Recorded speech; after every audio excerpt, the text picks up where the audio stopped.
everyone. Welcome to our podcast where we're going to discuss Awake minute by minute because we love Paramahansa Yogananda. With me, I have Mike and Chris. Please introduce yourselves. Tell us something about yourselves, how you came to know Master, how was your meditation this morning, Mike? Hey guys, I'm Mike. My meditation this morning was pretty good. I'm in Spain right now, so I love meditating with like the sun outside and having like a good start of the morning. I kind of, where do I start? I started following Yogananda pretty early on because my parents were both doing meditation and they were both in SRF. And so I kind of grew into it, and I started becoming serious about meditation and Kriya Yoga in my 20s. And that's kind of, ever since then, I've been on the path. So that's my story. Yeah, I have to admit that I did not meditate this morning. Again, I think the last time I spoke to you guys, I didn't meditate in the morning. So it's another reminder that I need to be more diligent. But my meditation yesterday was fantastic. Actually, I'm happy to say. So I have been with the SRF and with Master for probably 4 years now, coming up to. So I spent a long time lost at sea, and then upon my shipwrecked thoughts, I was introduced to a cousin of a friend of mine who talked about the book Autobiography of a Yogi, and I was hooked straight away. It was fantastic. So a real revelation. And I've been going to the SRF London Centre for several years before I moved out of London. And that is actually how we all know each other, from the London Centre. Probably, 10 years ago or so I met Mike, maybe 5 years ago we met Chris. So yeah, we've been doing various young adulty things since then. Myself, I came into teachings and introduced to Yogananda. Someone gave me the Autobiography of a Yogi, and then obviously I was reading it. I was awestruck. At that point, I hadn't fully accepted Yogananda as my guru, so I was still on this search. So I remember one summer in university, I went to India to really try and find a spiritual path that I can connect to. And I took that book. That was the only book I took with me, so I was reading it. Oh, this is amazing. I was going to various ashrams, and I was like, no, this is not it. This is not it. This is not it. And I thought, oh, no, actually, this is Yogananda. This is actually what I've been looking for in my hand. I've been traveling all around India, but this is it. This is the real deal. And since then, I plunged in and started going to the London Centre, became a Kriyavana, etc., etc. So here we are. We're going to talk about the podcast Awake. Oh no, my meditation this morning. It was pretty good. It was not as long as I would have liked, but it was pretty good. I meditated with my wife in the next room. We spent probably about an hour or so. Yeah, it's good. So Awake podcast. So why are we doing this? So we have a passion together. We have a passion for Yogananda, and we loved this movie, which we're going to discuss in detail, minute by minute. Us three are going to be the hosts. We're going to take it in turn, and we're also going to have guests that come in. So there'll be a fourth person. And if you're interested in being that guest, please do message us, and we'll rotate who that is. So let's talk. Let's dive straight into the minute. So the first minute obviously starts with the producers, who made the film, etc. And then we have this scene where you're over the water, you're submerged in water. There's this eerie music, and then there's someone that speaks. But let's talk about that first scene. So there's an eerie music, and there's ocean. So how did you feel that? Mike, what did you feel about that starting sequence? I feel like they chose this to kind of immerse the viewer into the movie. I feel like they they chose this to kind of show how Yogananda kind of first perceived the world when he was born, and I feel like they did a pretty good job. And they show the water, and then it gets dark and light again. So it's really interesting, and the viewer really feels like this is Yogananda's view right now when he was in the womb, I guess. So I think let's listen to the first line. Actually, that explains the womb situation. I'll just play that first line. I was conscious in my mother's womb, feeling the movements in her body, aware of my own helpless state. Isn't it beautiful? Chris, what did you think of the speaker? Yeah, I think he did a fantastic job at immersing you into this soulful kind of voice that Yogananda has. It isn't the same voice, obviously. It is quite different, but it's very, very striking and soulful in its own right. So, I hadn't heard his voice before, and I did think for a second, like, hold on, this isn't Yogananda, is it? That question popped into my head. Of course, it was quickly batted out.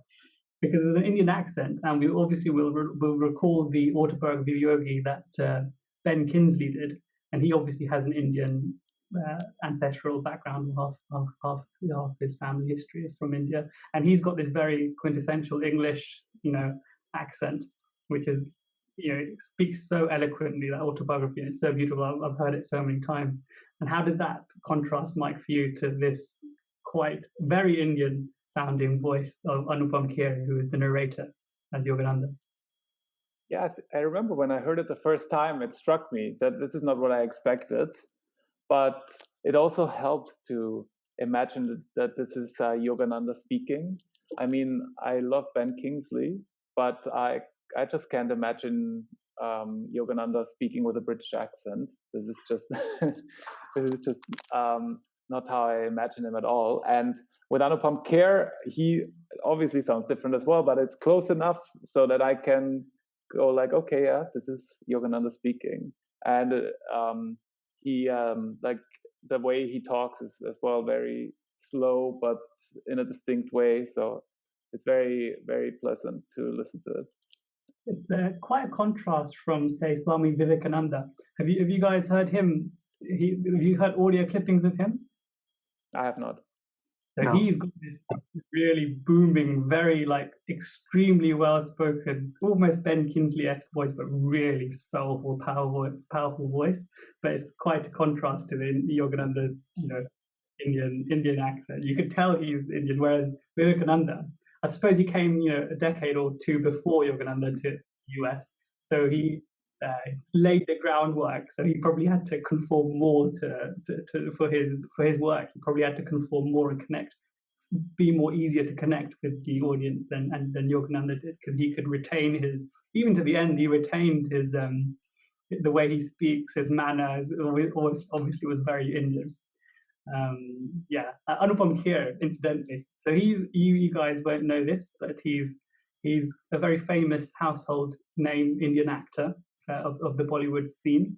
So he plays this role quite often, where he's like the uncle or the father figure who usually isn't the main character in the film, but one of the most important characters of the film, because he kind of, his opinion or his direction sets the tone of the movie, or which way it goes.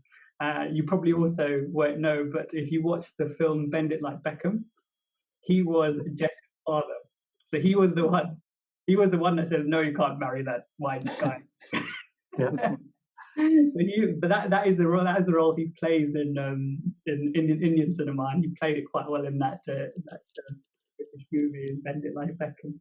Yeah, so it's interesting for me, having pretty much grown up with Indian films, seeing your take on his narration, because I recognise his voice straight away. I'm imagining you guys didn't. No. Right. So the first line is, "I was conscious in my mother's womb." Now, I looked for the origins of this quote, and I couldn't find them. I thought it might be in the autobiography of Yogi, and I couldn't find it. And then I looked, and there's a lot of biblical references to this type of quote. But so, Mike, where do you think some of these lines come from? Because I couldn't find.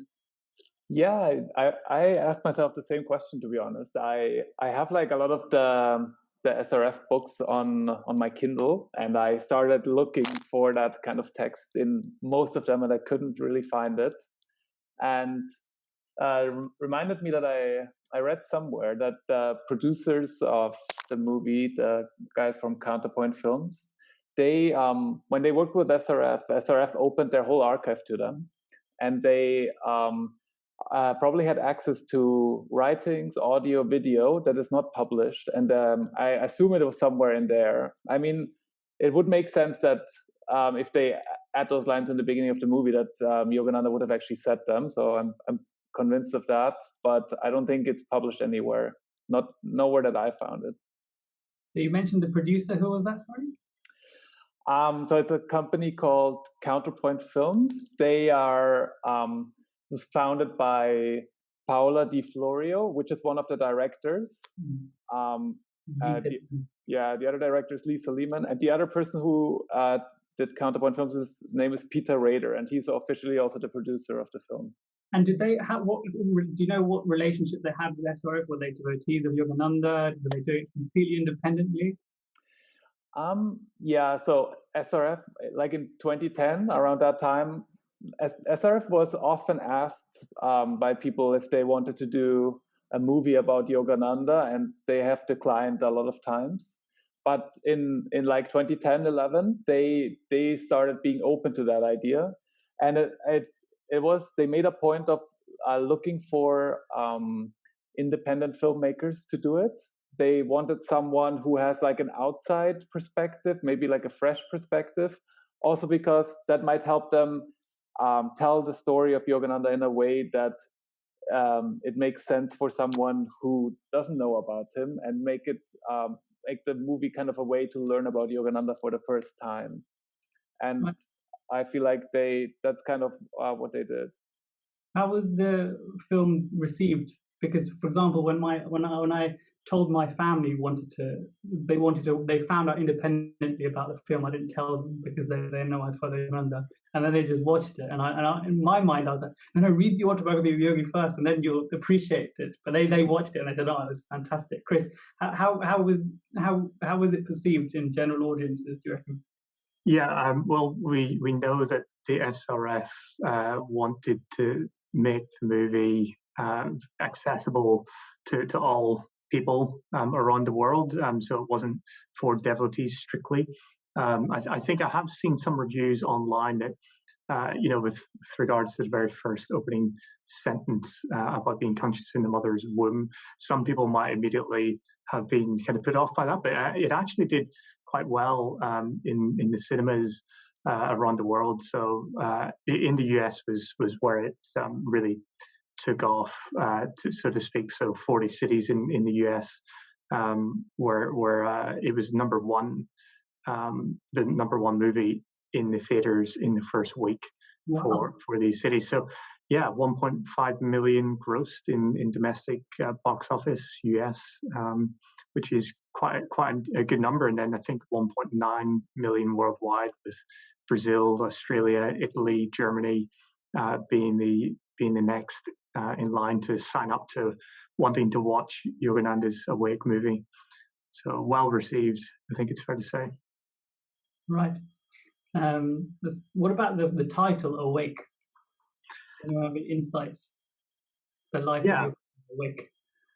Yeah, well, I kind of questioned, why the word awake. I think there had been a previous title, which was a Hollywood movie. It's a thriller mystery movie made in 2007 that was quite popular. So I guess you don't need to conform and make something different. But certainly, whenever you Google Awake the movie, that's the other one pops up.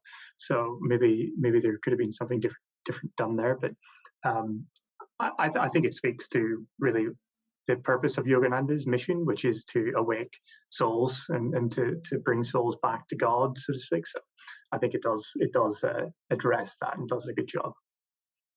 Yeah. Mike, any thoughts on the title?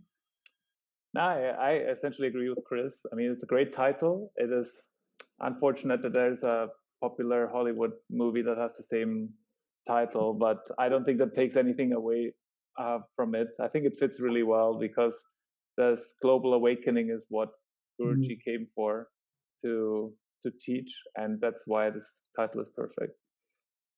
Yeah, let's on that topic actually, global awakening. The line. Let's delve into the lines that of the quote. The first 3 lines. I was conscious in my mother's womb, feeling the movements in her body, aware of my own helpless state. Now, who can remember childhood, let alone being conscious in your mother's womb? Wow. Yeah, it's an amazing thought. I mean, when I heard that, I kind of asked myself, was I conscious in my mother's womb? And probably yes. And probably it was like, you know, like the next day after you slept and you can't remember the dream you had. I feel like it's probably a bit like that, just way, way longer. And I tried to like sometimes go back and think, how was it when I was in my mother's womb? Because it's like really an intriguing thought. And it's great that he can remember everything and tell it to us, because I find that a fascinating insight. Yeah, I've heard that.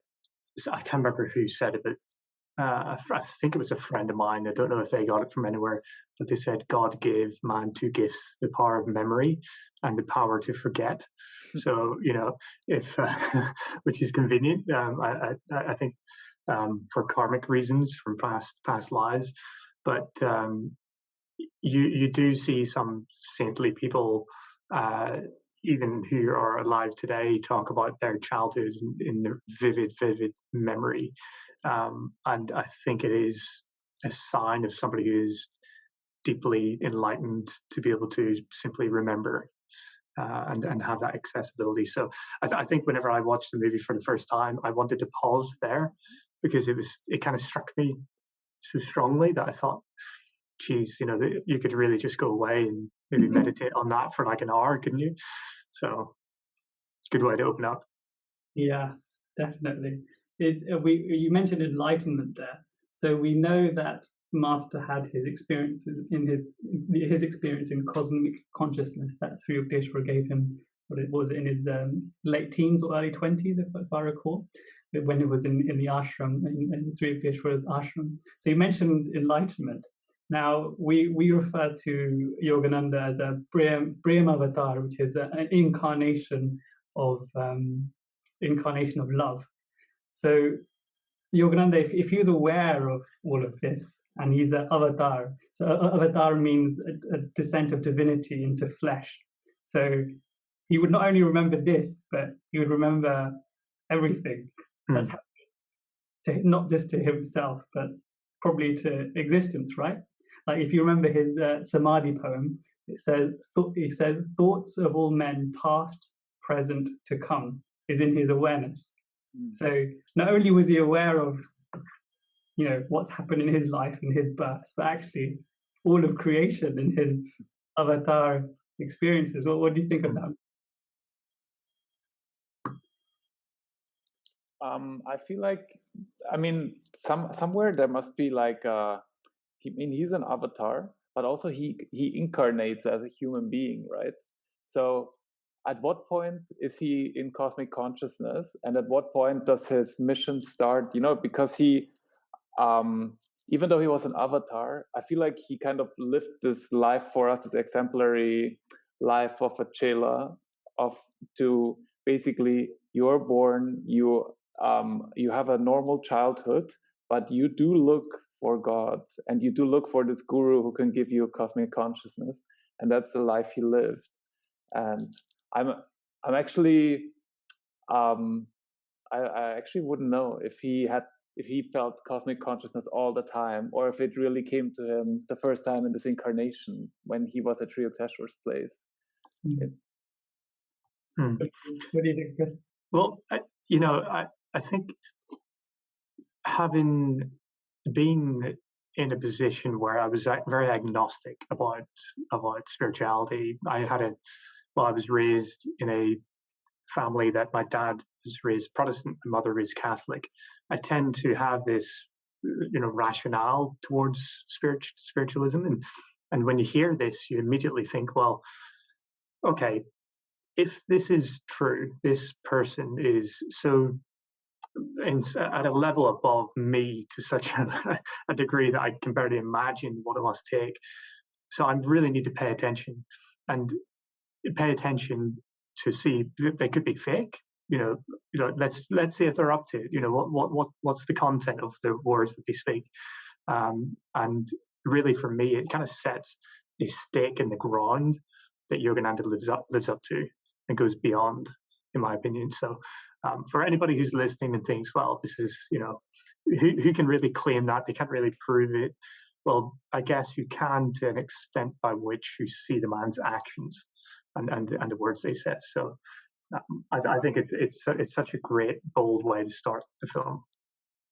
And also the lessons, his lessons tell us to put the teachings into practice, to experience the stuff that he's talking about, to actually experience it for ourselves. So we're not just believers in things that he's saying or these experiences, but we're actually testing the waters, where he's given us the tools to test those various experiences that we want to have, or things that we need to grow into.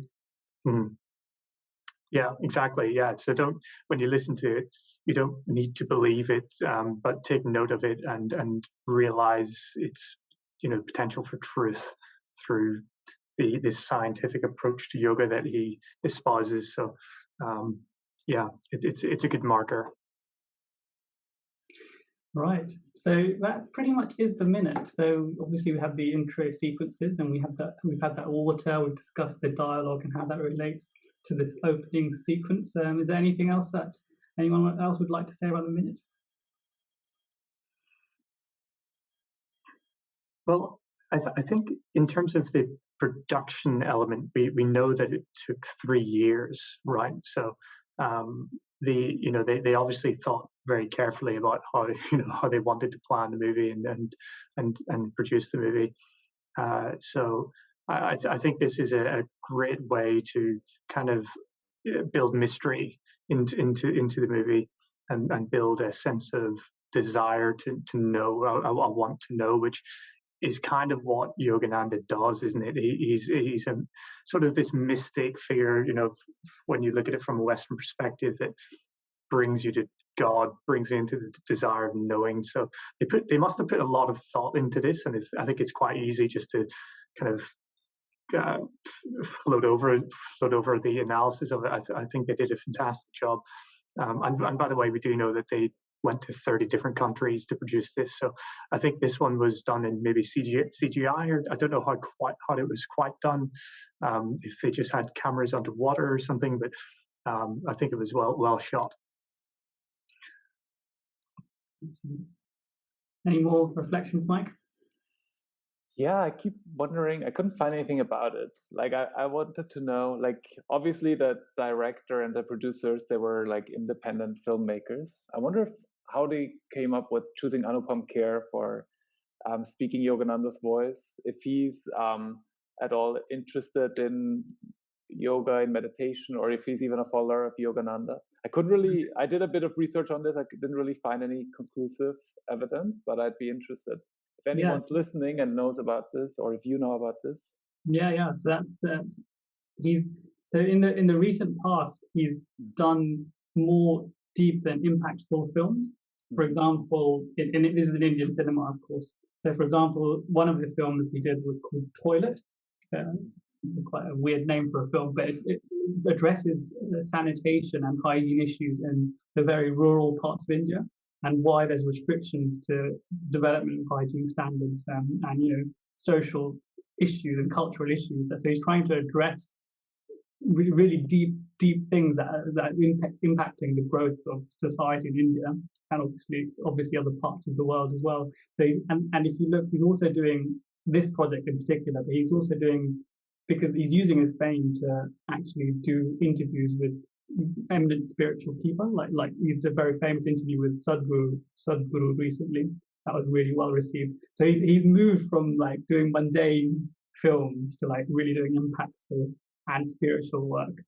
And I don't know how it must have coincided perfectly with them casting Awake. And I don't know who then auditioned, or if we can find out who else auditioned for that role, or if they just approached him directly. But that's maybe we can do some digging on that for next time. Sure. Yeah, we can maybe mention here the distribution network. How initially the film was distributed. So Alive Mind Cinema is the distributors, and they specialize in documentaries related to personal transformation, progressive spirituality, and cultural change. So they seek to provide here. I'm just reading this off their site. They seek to provide audiences with intellectually provocative stories that deliver the aha response of a transformative experience. So, yeah, there's going to be more films, obviously, by them if you're interested separately. So definitely, they address the subject matter as well as they have done in Awake, because how difficult would it have been to produce, direct, and write that film, right? It's not really a film; it's more of a documentary, isn't it? But just to summarize such a great life in 90 minutes, which goes back to our podcast. So if we do one podcast a week, this is going to be a 18-month project, guys. Are you guys ready for that?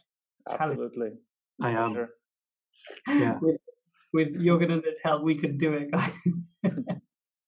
Yeah. What was it? He teaches, to be willing to do the work. You'll be imbued with sort of cosmic energy through. So the first step is simply being willing. And I think we're willing. So hopefully the listeners gain some insight along the way, and maybe some new people can be inspired to pick up the book. Any more? No? All good. Let's call it a day then. Thank you very much, everyone. Jai Guru. Jai Guru. Jai Guru.